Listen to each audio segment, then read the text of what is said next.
half-past now, so might as well make a start. So this session is COM 603 in the community track. I'm going to be covering off Office 365. If you're not wanting to learn about Office 365, then I suggest you move on to whatever you want to go and learn about, because that's all I'm going to be covering here today. So, my name is Matt Groves. I work at Trinity Expert Systems, one of the gold partners here in the UK. I have done for a good few years now. Been involved in SharePoint for in excess of 10 years. So there's pretty much nothing that's gone on in SharePoint that I've not got some visibility of. And I'm going to be covering off Office 365 today. So my agenda for the session is to just kind of cover off what it is, what's in there, what's not in there, how it's different from BPOS. How many people have used BPOS today at all? Quite a few, that's good. So kind of just drawing some of explaining the differences, what you're going to get with 365 that you didn't get with BPOS, and obviously some of the things that are more around art of the possible, because there's a lot that you're going to be able to do with 365 that you weren't previously able to do. I'm going to cover off what the workload, so what is 365 going to be good for, what it's going to be necessarily not so good for, what are the challenges. I'm going to cover off identity, because I think identity management is a key piece of going to any cloud solution, of which 365 is obviously one.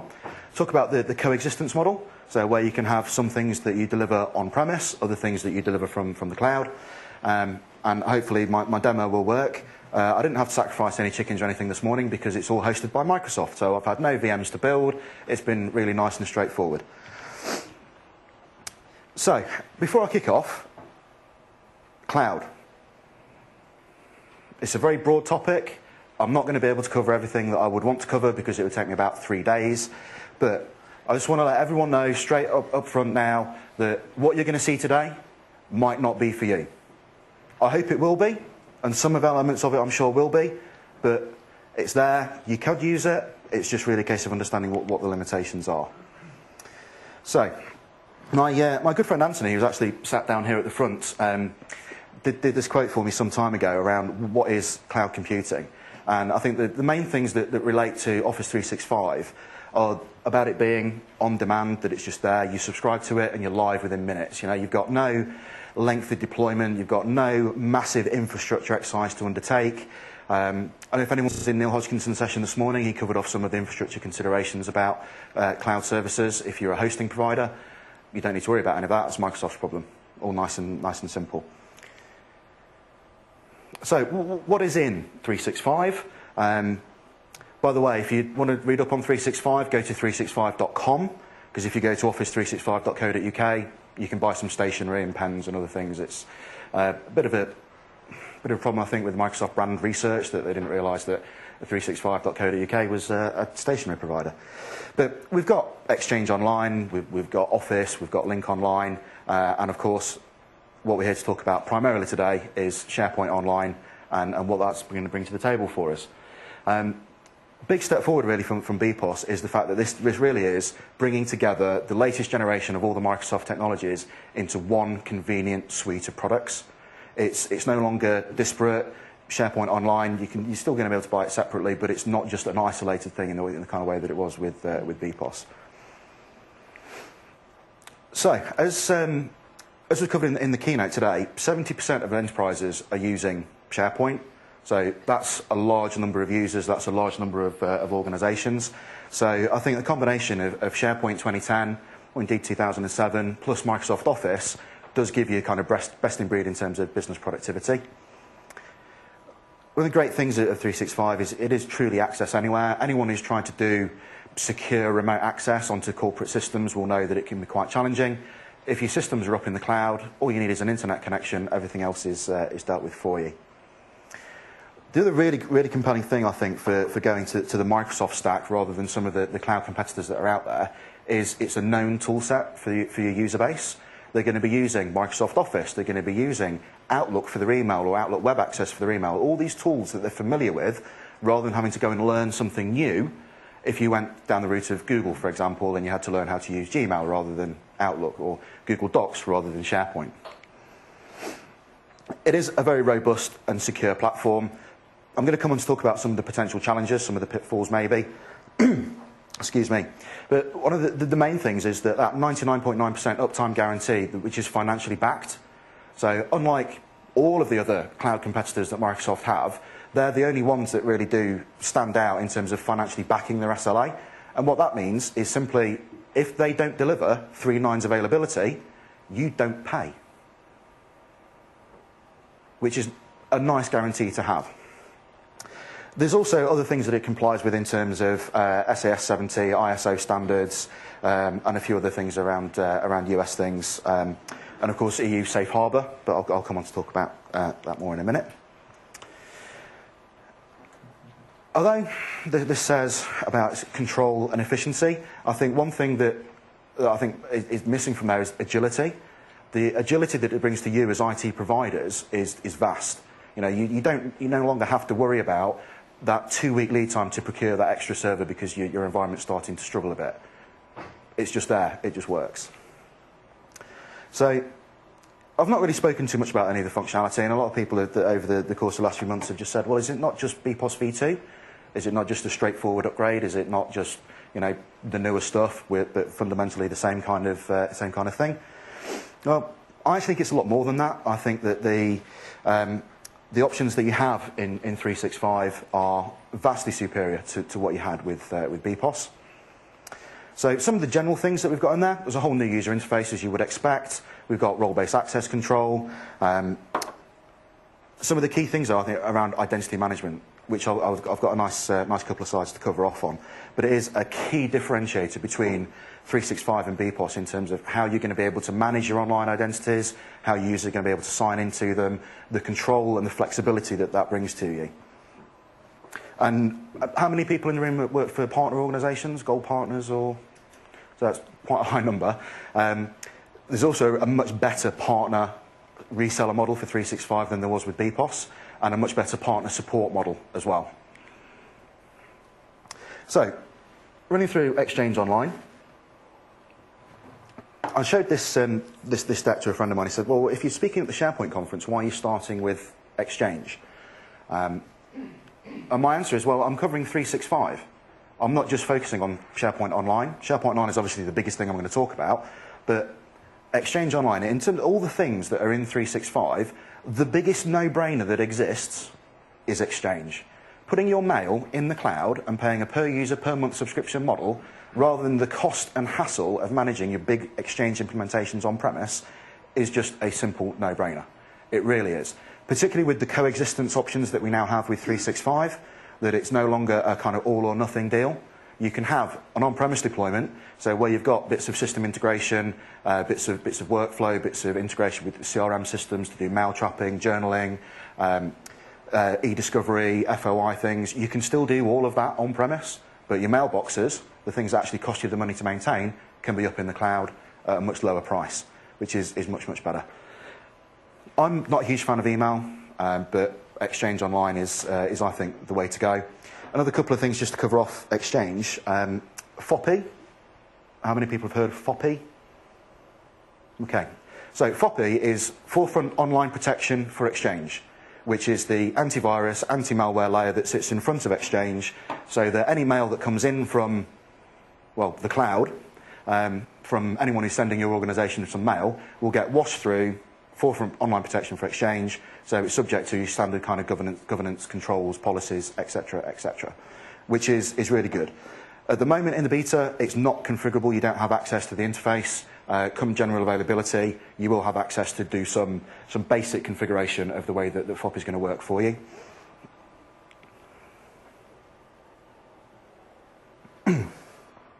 And so you get all of those things in the box as well. Link Online, again, I think, you know, it's a simple offering, realistically, but it's really, really compelling. You just light up the service, you install the client, and away you go. It's all up and working in quite literally just a matter of minutes. It adds, I mean, how many people today are using OCS or Link with themselves or with clients? I'm sure everyone will agree, it kind of revolutionises the way that you do work collaboratively.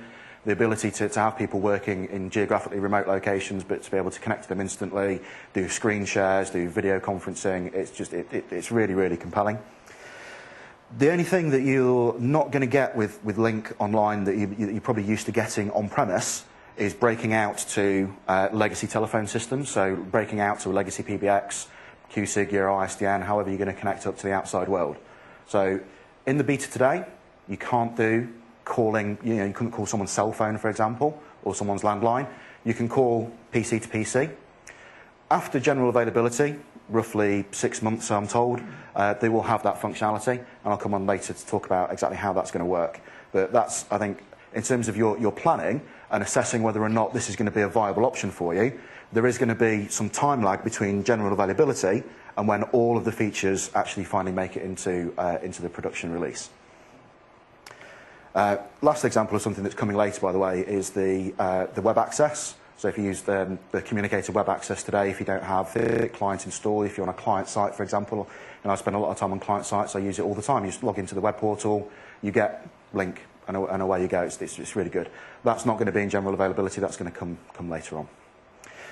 The other big thing, of course, Office Professional Plus, which comes as part of the E2 license. I'll come on to talk about licensing in just a couple of minutes. One big differentiator, one thing to be very aware of, is this is not Office 2010. This is Office Professional Plus 365. It is actually Office 2010, but it's a different license, it's a different SKU. It's fundamentally the same product because it's the same as Pro Plus if you went and bought it as part of your EA agreement or your Select or whatever, but it's a different license. It's a subscription model. So you don't outright buy the software. So for each user that you buy a license for, they have use rights for Office for the period of time that they have a 365 license. If you deprovision their 365 license, after 60 days, thereabouts, their Office install will stop working because they're no longer an active licensed user on your 365. So it's a really nice way of starting to, particularly for smaller organisations, manage some of that licensing, manage some of that software asset management. And so, the big one, SharePoint Online, what we're primarily here to talk about at the conference. It's a big step forward from BPOS today. BPOS today fundamentally is WSS with an extra couple of server features, but not very many. With Office 365, you get the majority of the server features, certainly the majority of the ones that you're going to be interested in. So things like My Sites, I don't know if anyone came and saw me at the conference last year, but I did a full session on social. I'm a big social media zealot, so I'm really keen to see My Sites and the social functionality in there because I think that's a very important thing for enterprises moving forwards. The ability to take document content offline, so all the extra bells and whistles and new functionality that you get with SharePoint 2010 and Office 2010, it is just at the end of the day SharePoint 2010 and Office 2010, therefore you get all those bells and whistles and all that functionality. Something that you don't get on-prem that you do get with 365 is a very easy way of doing external user management. So today, you look at deploying extranets. Extranets can be quite a complicated thing to deploy because you've got potentially hundreds or thousands of external user objects that need managing. The way that Microsoft have done it in 365, which I think is a bit rudimentary, but it's going to get better, you can simply invite an external user by their email address. So as long as you're a suitably privileged user in your SharePoint site, you can invite external parties to come in, and they sign in using a live ID. So it's, you're not having to provision them a user account, they're just using claims-based authentication to come in using a standard Windows Live ID. There is a bit of an issue at the moment with the beta that it only works with a @hotmail.something address, but that's something that's going to get resolved later on. Cross-site collection search, I think, is a big thing. That was a massive issue for a lot of our clients with BPOS, that you could have all these sites and carve things up nicely for your permissions and get the content structure working well for the organisation. But there's no one place that you could go to search everything, which is just a big drawback. So that's just baked into the product now. It's there. It's straight out of the box. There is, however, a long list of things that you're not going to be able to do with 365. Some of these are things that you're not going to be able to do at general availability, but you're going to be able to do within 6 to 9 months. Some of them are going to be Wave 15 things, so BPOS V3, I guess it would be at that point, or BPOS 15. And I think that some of them are going to be beyond that. So things like hosting internet sites, I'll show you what the internet site hosting looks like. If you're more than a 5-man outfit, the internet site hosting is not going to be for you. It's very basic. Fast search, that's going to be in 15. That's not going to be available today or indeed tomorrow. That's going to be next release. Record Center, doesn't really work in a multi-tenant model, so that's not in the box. Rich analytics, again, issues with multi-tenancy, not in the box. BCS, that's either going to be a 15 thing or that's going to come later down the track after general availability, simply because there's some fundamental challenges to get that working in the scale that Microsoft need to work in a multi-tenant model. So that's going to be coming down the line later. Same with Performance Point. Performance Point's not going to be in there. The chart web parts, custom timer jobs, full trust code, the ability to deploy file system assets, all of those things are going to be off the table. Things like full trust code and file system assets, I don't think that we're ever going to get into a world of the multi-tenant hosting model allowing you to deploy your own code that's full trust code until Microsoft comes with something else. So, in terms of workloads, well, I think that there's some compelling reasons to not go to 365 for these types of workloads. So, internet sites, as I've mentioned, I don't think it's going to work for the majority of organisations. It's too basic, it's too rudimentary. It's probably going to be okay for there's going to be a couple of different license options. You've got enterprise and you've got small business and professional. So as an independent professional, a graphic designer, for example, the website probably isn't going to cut it. If you're not that way inclined and you're just a jobbing contractor, the website might just be absolutely fine. But for organisations, I don't think it's going to cut it. Now, things that I think are going to work really, really well with 365, and I don't know if any of you read up on 365, Microsoft now start to talk about what they call server service parity. So achieving the same feature set between what you get from the online service and what you get yourself on-premise, so server service parity. And these are the areas where I think that Microsoft have pretty much got there. So, document management. Of course, you put documents in, you can classify them, you can search them, you can tag them against structured taxonomy or folksonomy, you can retrieve them out of your search, you can declare them as a record in place, you can't use a record center just yet.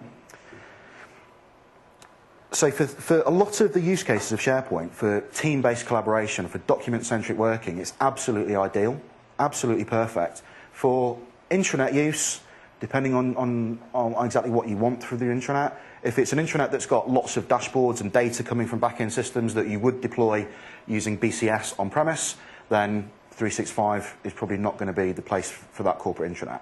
But for departmental portals, absolutely, absolutely fine. There is a bit of a workaround I just want to quickly cover off around BCS. That if you've got data systems, if you've got line of business data on-premise that you want to be able to surface in SharePoint, one of the ways that you look at approaching that today would be use BCS, external lists, bring that data in that way. It's very, very quick, very scalable and very easy. You can't do that in 365, but what you can do is use Silverlight. If Silverlight executes on the client is going to be on-premise. Therefore, the client can talk to your line of business systems to get the data. So it'll look to the end user like it's all in the intranet, it's all in their online portal, but actually it's just the Silverlight control that's making its own calls out to that back-end data.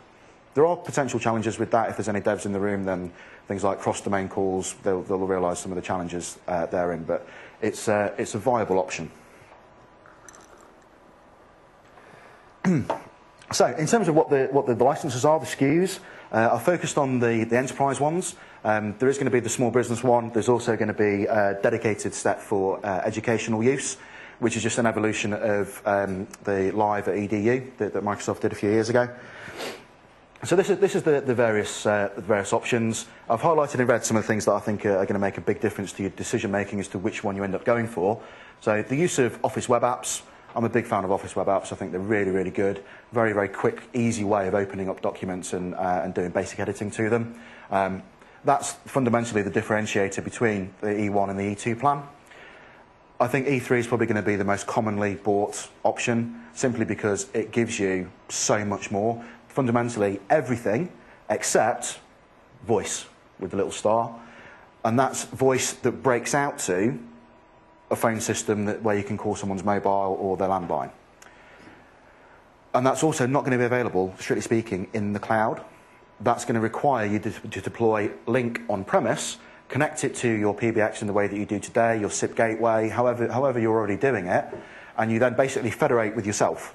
So you've got Link Online that you use for all of your users, you've got Link on-prem that is basically just there to give you connectivity onto an ISDN line so that you can do voice traffic.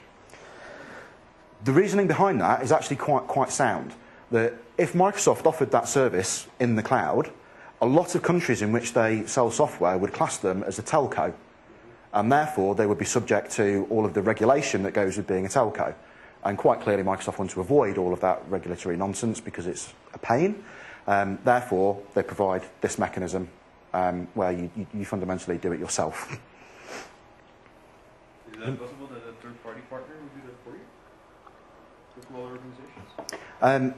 There will be the potential later on. Sorry, yeah, your question was, is it possible that a third party will be able to do that for you? Yes. Certainly post-general availability, there are partners that Microsoft are talking to now about providing this as a managed service, so that if you don't want to have Link deployed on-prem, you don't want to have a phone switch deployed, that you can just subscribe to a service from a Microsoft ISV partner, and they provide that to you.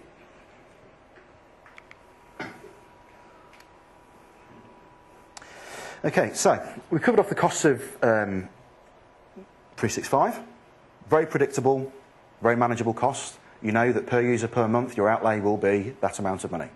Yes, there's going to be some additional support costs and some professional service costs, but in terms of the actual core amount that you're going to need to do this, it's very, very predictable, because you go through a period of business change, you make an acquisition, for example, you know that the extra 500 users that you've just acquired will cost you X amount of pounds, X amount of dollars per month to put them onto your mail, SharePoint and Link. Whereas you go for an on-premise deployment, you've got hardware costs, which fluctuate.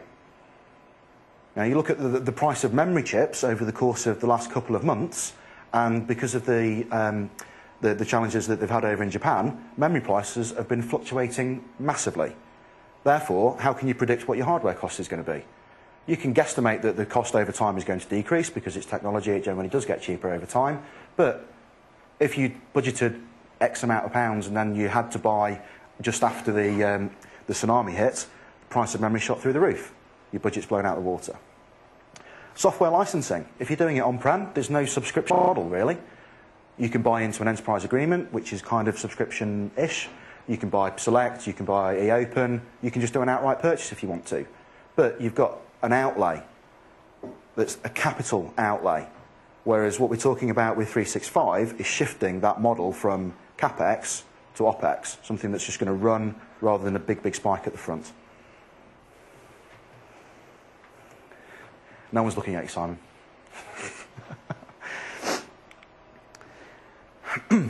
The professional service cost of doing something on-premise. Now, for the partners in the room, you're thinking professional service cost, brilliant, because that's how we make our money. I'm in exactly the same world. I work for a professional service company. That's how we make our money. I don't think there's much point in me getting my team trained up on installing SharePoint for the next 3 or 4 years, because there's going to come a point where no one needs to install SharePoint, except for those big high-end systems that have to go on-premise. I don't think we're going to be deploying SharePoint in the way that we do today in 4 years' time. So that's going to mean a shift in your revenue. Microsoft did at WPC last year, they did a really good session on what 365 and what the cloud and Azure mean to partners, and how that shift away from being able to sell people servers, being able to sell them licensing, being able to sell them professional services to deliver it. Well, not everyone can go and do SharePoint by themselves. There's a lot of application layer stuff that people need help with. There's lots of code that needs to be written into the sandbox. There's lots of UI customization. To say absolutely nothing of the organizational change that people need assistance with. And that, I think, is going to be the focus area of SharePoint consultancy moving forwards. It's going to be less about nuts and bolts of IT and more about leveraging the capabilities of the platform to get business benefit. I'm sure there's lots of people in the room that will agree with me on that point. I don't want to labour it too much because I'm already kind of running a little bit behind schedule. The other cost, of course, support and maintenance.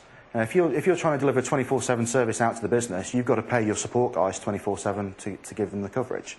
So add all that together, what's the total cost of doing it on-premise? Well, I'm a technical consultant, so of course I'm going to say it depends, because it does. It's not predictable, is fundamentally the point that I'm getting to. Whereas The model for 365, very, very predictable. Question, how far Microsoft goes with the support they offer on the help desk on Office 365? If a customer dials directly and asks kind of end-user questions, is that something they will give an answer to, or is this a partner? Okay, so the question was, how far will Microsoft support go in terms of help desk and end-user questions? I think at the moment that's to be confirmed. Neil Hodgkinson, who works on that side at Microsoft, is here at the conference today. I was talking to him about it this morning. BPOS support as it is today, 365 support as it will be moving forwards, is going to be primarily for an IT help desk to call them if there's an issue. They're not really going to get into end-user direct support because it obviously has a significant scale and cost impact to them. So that, I think, is one of the things that in typical Microsoft style, they release a new product or service and there's always partner opportunities. I think that's a real partner opportunity for us partners in the room to provide that help desk service as a package service subscription model alongside 365, or bundle it in as part of your 365 deployment to a client. There's a lot of options there for you. Of course, the other big challenge of on-prem, comparing it to 365, is can you deliver 3 nines availability? Now, to put 3 nines availability into context, that's 1.5 hours a month, which is slightly less, but in round figures, that's an hour and a half a month of service interruption. That's 10 minutes a week. That's not enough time to reboot a server, realistically. Can you genuinely offer that at a sensible price point? Big consideration. So, agility is a big thing. Another big challenge, certainly as you're looking at positioning 365 to clients, or as you're looking at to position it to your own exec board, the organisations that you work in, is it's a big paradigm shift. I know Neil touched on this morning in his session, and Paul's going to be touching it tomorrow in his session, that you're no longer deploying something that is a customisable product that you can do with what you want. I'm sure we've all sat in presentations where there's been the Swiss Army knife on the screen and people have talked about SharePoint as being a toolbox and it can be whatever you want it to be and you can configure the hell out of it to just turn it into the solution that you want it to be. That's great if you're doing it on premise. That's not going to be the case for 365. It's a big shift from here's a product, you can configure it how you want, you can do with it what you want, to this is a service. It does what it says on the tin. It's at a low price point. You can do some config, you can do some deployment of code, you can do some little tweaks around the edges, but it does what it says on the tin. That's a big shift for a lot of C-level people because they're used to having what they want. With 365, they can have what they want as long as it's what it does. It's very much like the old Henry Ford thing, that Henry Ford would have sold you a car in any colour that you wanted, as long as you wanted black. So, given that we're moving to a service model, that we can't customise it in the way that we used to be able to, how do we make it fit? Because it's no longer a case of taking some technology and fitting it to the organisation, because we can't do that. It's not as mouldable as it was. Therefore, we've got to take some of the organisation and mould it around the product. So, firstly, things that you're not going to be able to do. So, 365 does not support Office 2003. Fact. Doesn't work. Tried it myself. It does not work. So don't even try. The reason behind that, by the way, is claims-based, the claims auth. So when you sign into 365, it uses a claim. Office 2003 just has no concept of that whatsoever, and it just doesn't work. IE6 won't work, obviously, but hey, we've been doing SharePoint 2010 for a year and a half. Therefore, we all know that IE6 is not going to work with SharePoint 2010. If you've got Communicator Client rolled out today, that doesn't work with Link Online, so that's going to need a refresh. And if you are a BPOS client today, or you've got clients that are BPOS customers today, the BPOS single sign-on client really does mess up 365. So there is a bit of a coexistence challenge there. Not coexistence on-prem to 365, but coexistence BPOS to 365, if that makes sense to everyone. So, oh. Sorry, before I go into this, how many people have read the service description for Office 365? How many people thought it was a really stimulating and interesting read? Yeah. So there were 3 of us, by the way, in the room that have read the 365 service description, and none of us thought it was a stimulating and interesting read. But go and read the service description, because that's the label on the side of the tin that tells you what's in the tin. So go ahead and read that. So in terms of what is supported, so operating systems, you've got Win 7, Vista SP2, XP Service Pack 3, but there are some additional things you need to deploy to XP Service Pack 3 for supporting RPC over HTTP. And on the Mac side, if you've got people that are Mac inclined or you're that way inclined yourselves, it's Tiger, Leopard and Snow Leopard with Java 1.4. What browser do you need? Well, there's an interesting little disparity here. IE7 is the supported browser for the portal that I'm going to show you in a couple of minutes in the demo, but IE8 is the recommendation for everything else. I think that's going to be fixed by general availability, but that's the way it stands today in the beta. Firefox 3.x, Safari 3.x, and very limited support for Chrome and for Opera. I'm a big Chrome user myself, so I have used it in Chrome. It does kind of work, realistically, but there are little things that don't work. So if you sign into OWA, then obviously you get OWA light mode rather than fully featured. What about the Office client? Well, Office 2010, or rather Office Professional Plus for 365, or Office 2010 if that's what you've already got. Office 2007 with Service Pack 2. Important that it is Service Pack 2 because of the way that it handles claims-based authentication. Sorry, I keep tripping over the sign here. Or if you're Mac users, then 2008 for Mac, or Entourage 2008 Web Services Edition. I'm not a Mac head. I don't know what that means. I'm just reading words off the screen at that point. What about mobile devices? Well, fundamentally, anything that works with ActiveSync for Exchange 2010 will work with 365, because that's, at the end of the day, all it is. So I've got my iPhone synced up with 365, so I can send and receive email, and it just works, because it does what it says on the tin. You just configure it up and away you go. So, concerns and challenges. Some of the things that I'm sure you've read up on, and challenges that you'll have probably thought of yourselves. Most of these aren't actually specifically related to Office 365. They're more general things about moving from on-prem to cloud. If you've already got clients or your systems that are on BPOS, you've already had to overcome these, so that's going to be a really smooth road for you. If you're talking to clients or you're talking to your board yourselves about going from on-prem to the cloud, you're going to face some of these things. So, information security, where is your data? Well, your data's in a Microsoft data center. It's no longer in a server that you can go and physically touch. A couple of our clients have asked us if we can take them for a tour around the Microsoft facility, because they'd like to see the servers. What do we think Microsoft said to that? On your bike. So, they'll show you a video of the data center, but they're not going to let any Tom, Dick or Harry into the data center. Simple. But it is very, very secure. It complies with a lot of the standards that you would expect it to, simply because if Microsoft didn't, how would they sell it? Simple argument. Some of the things that you may get, depending on what industry you work in and the regulations that you need to comply with, your data is not encrypted at rest, so it is not encrypted on disk, simply because of the implications for doing backups, DR, etc., etc. Just like if you're doing encryption at rest today on premise. Windows rights management might be the answer if you really need that additional level of protection over your content. For mail, we've got TLS, so we can send secure email from one organisation to another just with some configuration. Data sovereignty is a massive, massive issue, one that I could dedicate an entire day to, let alone just a one bullet point in an hour slot. Your data's in a Microsoft data center. Depending on where your organisation says that they want to be based when you subscribe to 365 will depend where your data goes. If you say that you're based in the US, your data will go in the US. If you say that you're in Europe, your data will go to Ireland. It will fail over to Amsterdam if in the event of something catastrophic happening to Ireland. And that's just the way that it is. There is no negotiating with Microsoft on this.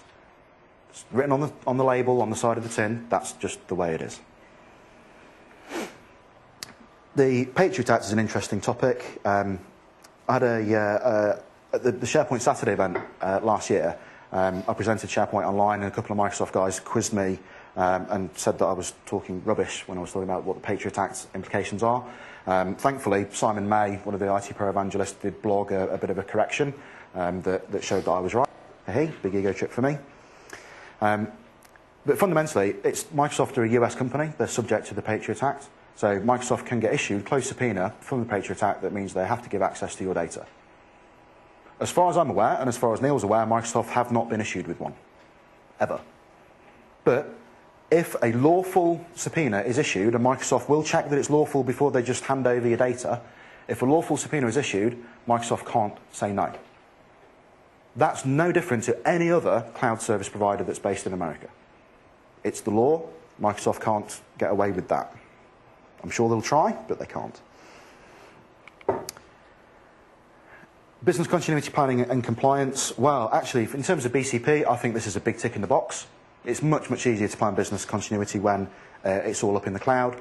And compliance, obviously, it does what it does. It's ISO 27001, it's HIPAA, it's SAS 70 Type 2. It's got the relevant ticks in the boxes that you're going to want it to have. And of course, Microsoft are a safe harbor registered company as well. There's one I don't see here is the challenge of performance with large documents and information. Okay, so yeah, the challenge of large documents shifting over the wire. Yeah, it's a good point. If you've got large documents that you're shifting up to the cloud or down from the cloud, it depends on your internet connection. But that's no different to if you were working in your London office and your data was in the Manchester office. You've got the same kind of challenges. And if you scale that up to full geo disbursement across the globe, you'll actually find, as the majority of our clients have done, that going out, so breaking out in Singapore, for example, to the internet and going across the internet is faster than going through their WAN. Because the WAN's got all extra layers of security in play, whereas you break out to the internet, you're online and away you go.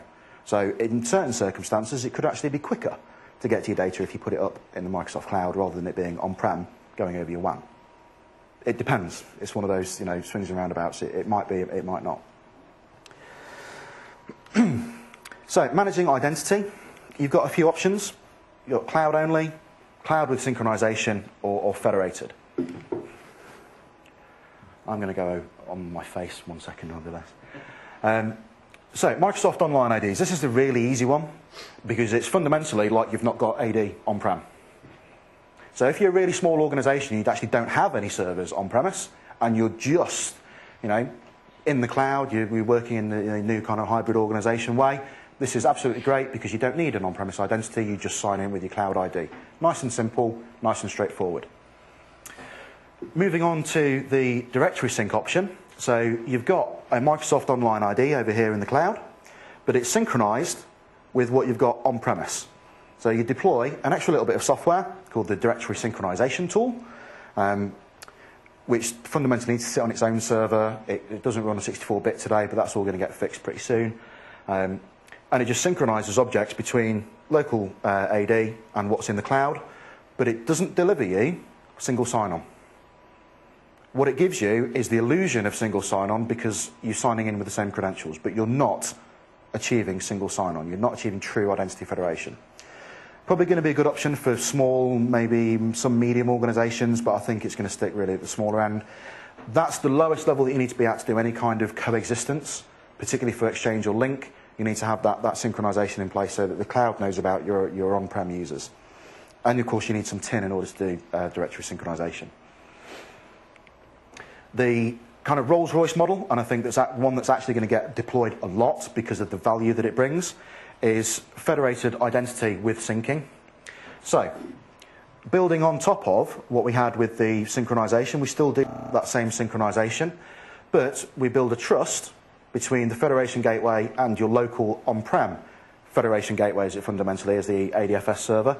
Now, anyone who's actually gone and done this will realize that it's not that difficult, it's just quite involved. Jonathan, I know you've been through this yourself. We were on the same course a few months ago. There's a lot of steps to go through, but once you've got there, it just works. It's just one of those things that you've got to go through some pain. There's a lot of nitty-gritty configuration, lots of PowerShell with lots of case sensitivity that could go wrong, but if you follow the instructions to the letter, it just works. And the way that it works is quite elegant. So we've got an end user sat here on premise. He's trying to connect to his SharePoint Online or his Exchange Online. He can't authenticate. So SharePoint or Exchange directs him to the Federation Gateway, who says, "Who are you?" Which gets him redirected back to his local on-premise ADFS 2 server, which authenticates him against his Active Directory and gives him a token. There's my little green token there. The user then gets redirected back to the Federation Gateway. The Federation Gateway has got the trust, so it trusts your on-prem ADFS implementation. It recuts, really the greatest technical term, but it recuts that token, redirects the user back to Exchange or SharePoint Online. Thankfully, the internet connection here isn't that great, so you can actually see this happening. If you look really quick, if you look really observant in the address bar, you can actually see that going on. Does that mean that if your ADFS server in your company is down, that you cannot access the cloud anymore? That's exactly what it means. So if you go to that third model where you've got true federated identity, then you need to make sure that your ADFS implementation is highly available. But because I think that's really a kind of enterprise level feature, most enterprises will deploy pretty much everything they do in a highly available and resilient way. But it's another set of servers that you're deploying on-prem, it's another set of servers you've got in your DR facility, etc., etc. It's actually quite a lightweight role in terms of its workload, so you don't need big beefy boxes to do this. So sitting it in a standardly spec, couple of cores, 4 gig VM, absolutely fine. So coexistence, you've got two main options, basic coexistence and rich coexistence. Basic means that you can send emails to people and you can connect on IAM. Rich coexistence is it's like they're not really in the cloud. So you get full free busy information in Exchange, you get full online status with the activity feeds and all the other things that you get in Link, and it's a very, very rich model. You need to be using federated identities to get the full rich coexistence working. Disappointingly, particularly here for the SharePoint conference, the coexistence story is mainly for Exchange Online and for Link Online. There's very little in terms of coexistence for SharePoint Online. If you want coexistence, then you kind of deploy it on-premise, and you deploy it on the cloud, and you fix it yourself. There is no tick box config, there's no PowerShell that you can run, so you don't really get very, very much at all. So I'm just going to run quickly through a 10 or 15 minute demo, covering off what the end user experience is like. A lot of this is going to be really disappointing for you, because you're going to go, well, Matt, that's Exchange, yeah, you can point Outlook at it and you get email. Wow, what's the big deal? Same with SharePoint. I can log into SharePoint and I can do some document stuff. Wow, what's the big deal? That's actually the point of my demo, that it is that simple, it just works, it does what it says on the tin. The more interesting thing, I think, for the people in the room will be what the service console looks like and how you actually administer this stuff. So I'm going to focus more on the admin side than on the end user side, because the end user story is, well, it kind of is what it is.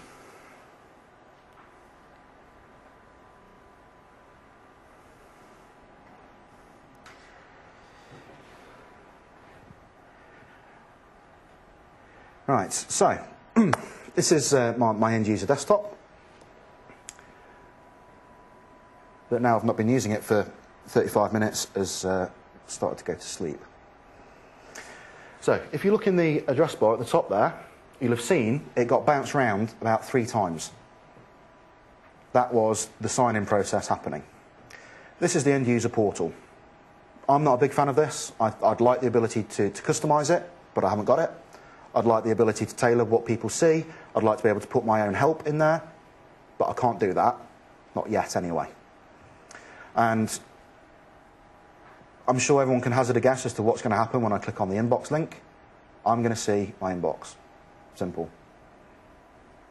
Eventually, I'm going to see my inbox. There we go.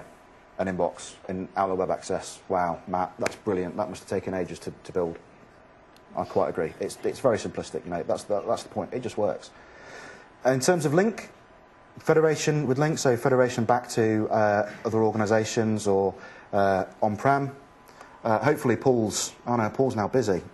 That's very disappointing. I asked him to be available now. All of my federated contacts are busy. Okay, so I'll federate with myself. Wow. So this is my link back at the office. So here's my little message. Wow. So there you go, federated link. Again, not a particularly compelling demo, but this is me connecting, obviously, over the internet to my deployment back at my office. This is me connecting to 365, federating between the two. Your username then in the cloud, is that your own domain name? I'm going to come on to talk about domain names in just a second. Right. If I can just park that question, I'll come back to that. So that's fundamentally the end user experience. And, of course, Outlook works as well. And it's just that simple. It's just like deploying software to your desktop machines on-premise. You get auto-detection in the cloud as well. So if people just want to build their own laptop, install Outlook, put in their email address, all the auto-discover stuff, all the auto-configure stuff, all just works. So moving on to the more interesting stuff, what's in the admin interface.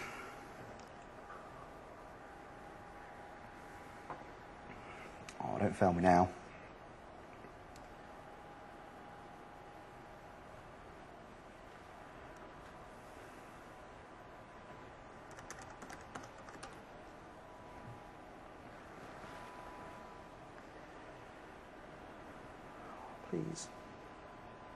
Please be quicker.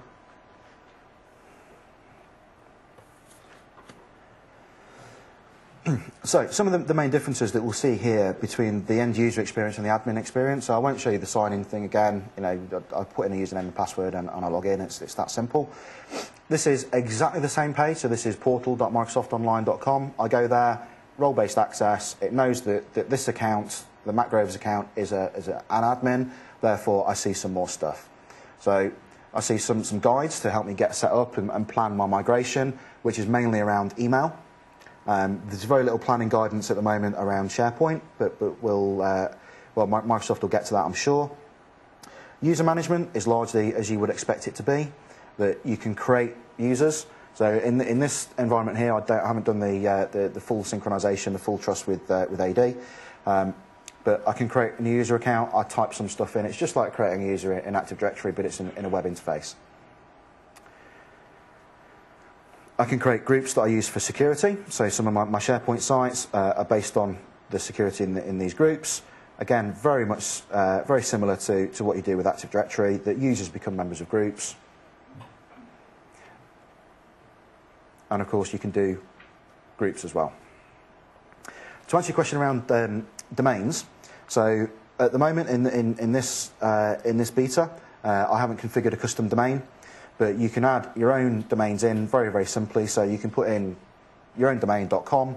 It uses DNS to validate that you own that domain. So you, just like a lot of other mail providers, other solution providers online, you put in a CNAME record that points to something.ema.microsoft.com. That proves that you own the domain. They tick a box their side and away you go. You can use your custom domain for email and for, at the moment, one website. Vanity domains for the rest of SharePoint is going to come later. Yes, because you can use that domain name as part of your as part of your user provisioning. So rather than it have to be something like we've got here Tessel365beta.onmicrosoft.com, we could have Tessel.com, and then all the users will get provisioned using that mail address, that SIP address, and away you go. Yes. What's the migration path from BPOS to Microsoft will do it for you at a time they will communicate to you. Right. So Microsoft have got a lot of work at the back end to get the 50-odd thousand customers that are online today with BPOS. The migration will happen very, very quickly. You'll get notification a couple of months in advance that it's going to happen, which will give you time. Yes, unless you're a client that Microsoft would like to keep sweet, you will get upgraded when you get upgraded. If you're a large client that's bought a substantial EA and a substantial BPOS deployment, then you'll be able to take some stuff back and negotiate on the times. But if you're a 100-seat organisation, then you're going to get upgraded when you get upgraded. There's a very different upgrade story to BPOS S to BPOS D. not really in scope of the discussion today, but BPOS S, you'll get upgraded when you get upgraded. BPOS D, because of the size of organisations that have to go to BPOS D, that's where there's a lot more flexibility and a lot more planning involved, obviously. Managing subscriptions. So, by the way, anyone who's going to ask me on what is the general availability date, Microsoft are being really cagey, we don't know, but I've got a really good way of guessing roughly when general availability is going to be, because my beta expires at the end of July. Read into that what you will. Microsoft won't tell us exactly when it's going to come online. Equally well, the public beta, so it's private beta at the moment. Public beta is probably going to be very, very soon. Let me put it that way. Once we've hit general availability, you can buy additional subscriptions as and when you want to. Just to quickly show off the specific admin interfaces. So this is the admin interface for Exchange Online. Similar in context to a lot of what you've seen today in your Exchange management consoles.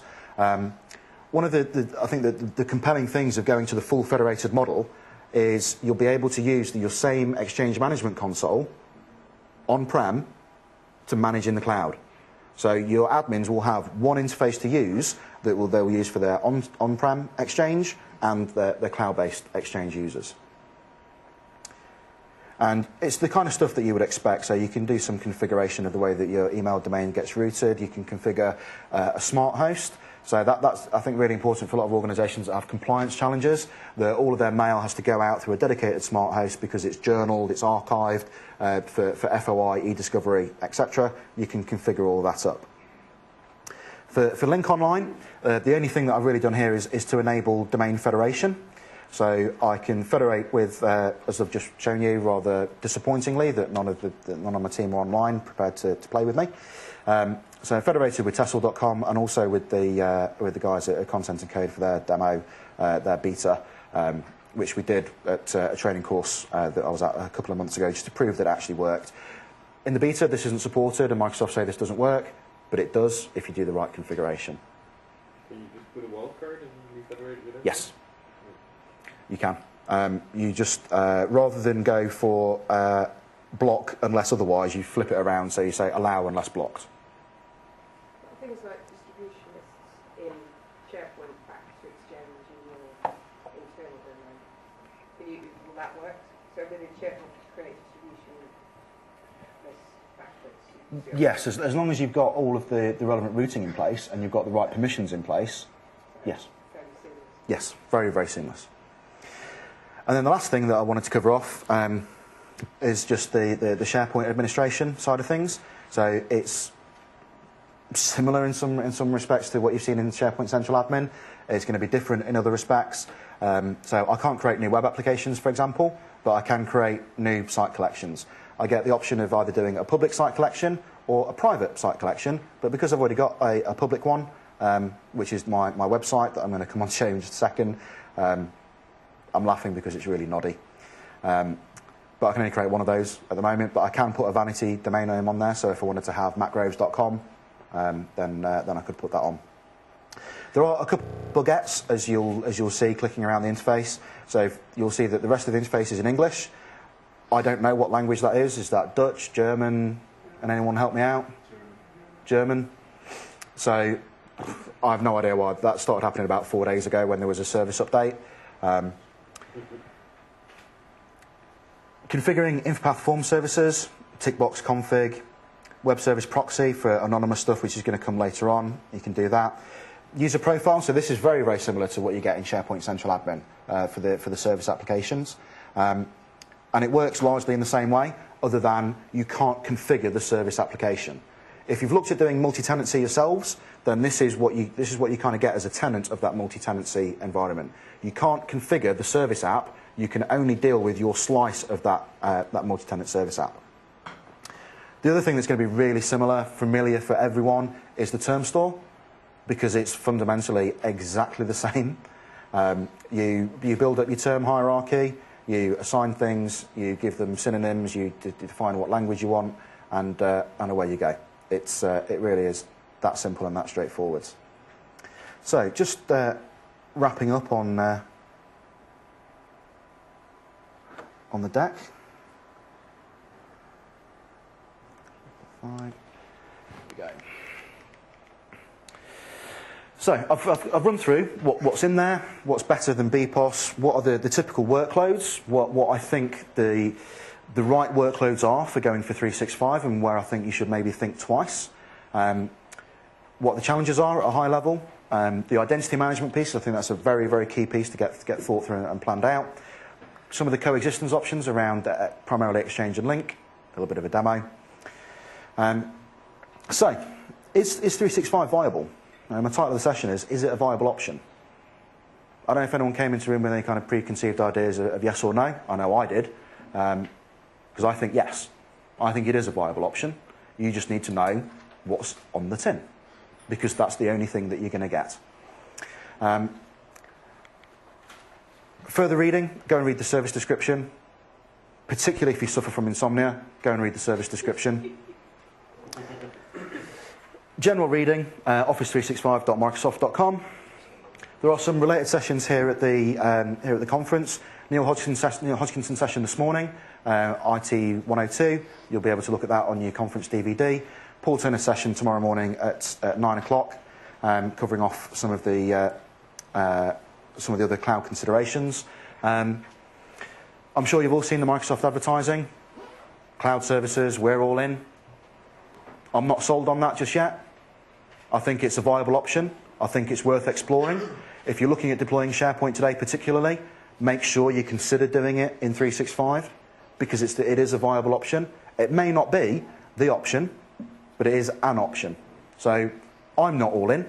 I'm convinced. I'm bought on it, but I'm not quite as committed as some of the Microsoft is. So with that, I'll open up to a little bit more Q&A. And just to reiterate that this is for anyone, but not necessarily for everyone.